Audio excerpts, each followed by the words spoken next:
Hello दोस्तों, library of knowledge में आप सबका फिर से स्वागत है। दोस्तों, आज हम बात कर रहे हैं राजस्थान के एक वीर और महान हिंदू राजा महाराणा अमर सिंह प्रथम के बारे में, जिनके बारे में शायद इतिहास में उनके वीरता तथा उनकी महानता का सही तरीके से वर्णन नहीं किया गया था। मेवाड़ के ये हिंदू राजा महाराजा अमर सिंह प्रथम का जन्म 16 मार्च 1559 में हुआ था। ये मेवाड़ के महाराणा प्रताप के सबसे बड़े बेटे और उत्तराधिकारी हुआ करते थे। ये सिसोदिया राजपूत मेवाड़ राजवंश के 14वें राणा थे और राणा उदय सिंह के पोते थे। इनके पिता का नाम महाराणा प्रताप और माता का नाम महारानी अजब दे पुंबर था और इनकी राजधानी उदयपुर थी। दोस्तों, राणा अमर सिंह का बचपन ज्यादातर समय युद्ध क्षेत्र में अपने पिता महाराणा प्रताप सिंह के साथ ही बीता था। वो केवल 8 साल के ही थे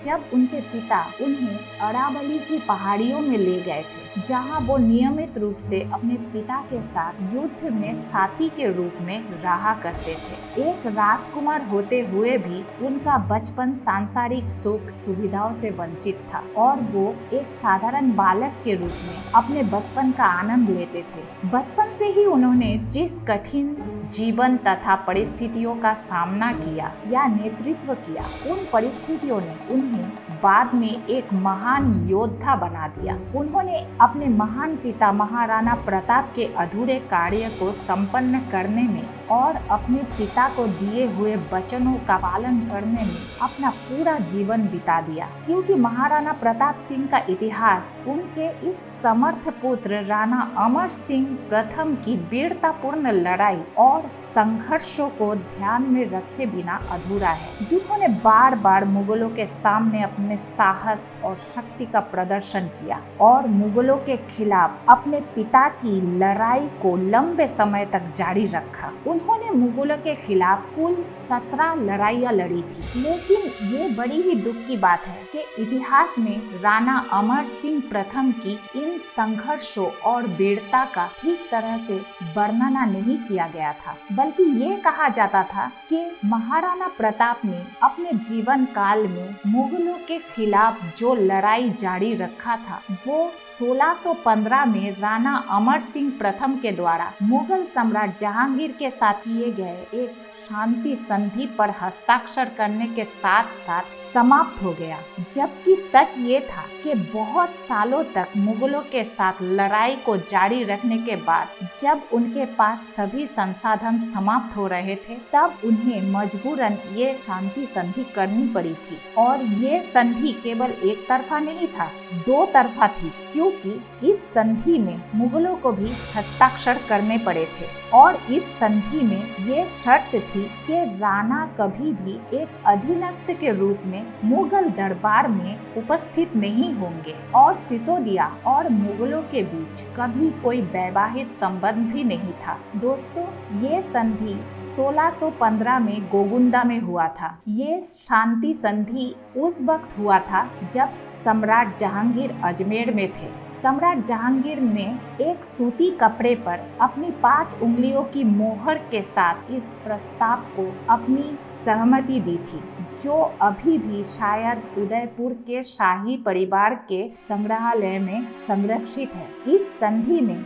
शहजादे खुर्रम या शाहजहां का एक बहुत बड़ा हाथ रहा है, जो उस समय गोगुंदा में डेरा डाले हुए था। दरअसल बादशाह जहांगीर, जो अपने पिता अकबर के निधन के बाद से ही अपने पिता की नीतियों को जारी रखते हुए बार बार मेवाड़ को अपने नियंत्रण में लेने की कोशिश कर रहा था, लेकिन वो बार बार असफल रहा और इस तरह बार बार असफल होने के बाद जहांगीर निराश हो चुका था, क्योंकि उसके शासन काल में मेवाड़ उसके लिए एक बहुत महत्वपूर्ण बिंदु रहा है। और उसके बाद जहांगीर ने अजमेर में ख्वाजा मुइनुद्दीन चिश्ती के तीर्थ यात्रा का विचार किया और शहजादे खुर्रम को एक बड़ी सेना के साथ अजमेर अजमेर ले गया। जहांगीर खुद अजमेर में तैनात था और खुर्रम को 26 दिसंबर 1613 को मेवाड़ में अभियान चलाने का आदेश दिया। इस समय शहजादे खुर्रम की मदद राणा सागर,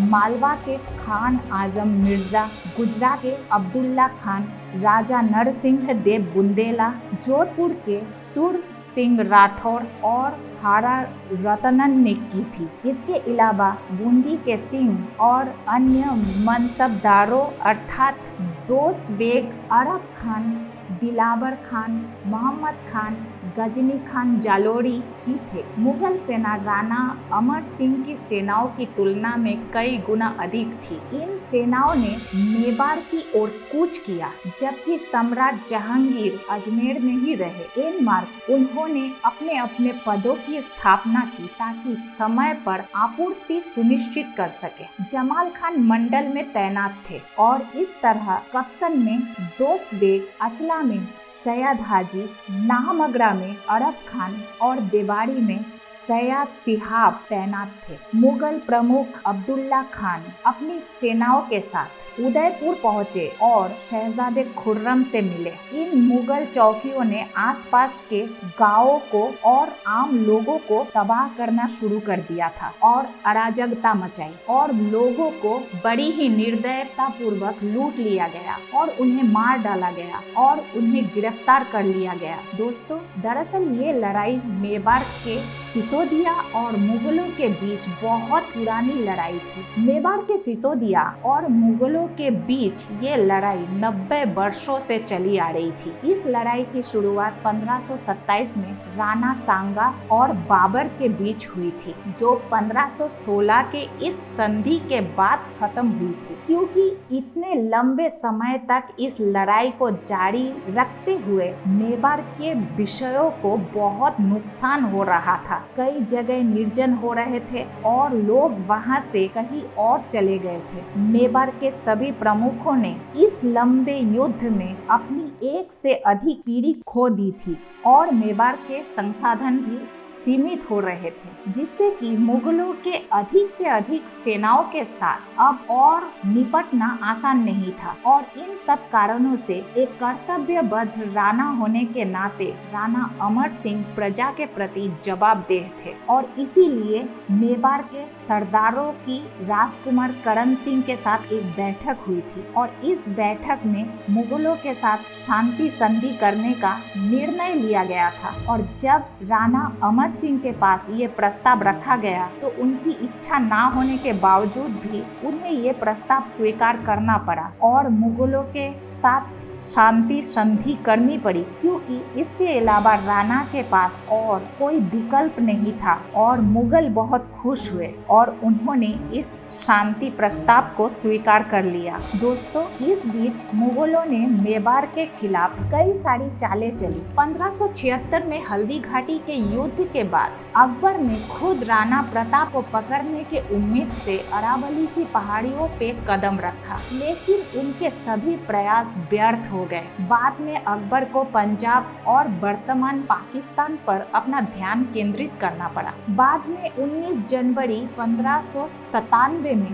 राजकुमार अमर सिंह का राज्याभिषेक हुआ चावंड में। उनके राज्याभिषेक के ठीक बाद से ही सम्राट अकबर ने पहला प्रयास ये किया कि लगभग 1600 में उन्होंने सलीम अथवा जहांगीर के अधीन में एक सेना मेवाड़ में भेज दिया और मुगलों ने अपना पद अचला, मोही, कोशीथल, मदारिया, मंडल और मंडलगढ़ में स्थापित कर लिया। लेकिन मुगलों की ये सफलता अल्पकालीन थी, क्योंकि वीर अमर सिंह ने मुगलों के खिलाफ जवाबी कार्रवाई करने का फैसला ले लिया था, जिसमें उटला, जिसका वर्तमान नाम बल्लभनगर है, इस उटला में एक ऐतिहासिक जीत हासिल हुई, क्योंकि चुंडावतों और शक्तिवादियों के बीच कड़ी प्रतिस्पर्धा हो रही थी कि हड़बाल अर्थात युद्ध में सामने की पलटन कौन रहेगा। मुगल केदार केम खान को मार दिया गया और सभी मुगल पदों पर राणा ने अपना कब्जा कर लिया। राणा अमर सिंह जयपुर राज्य के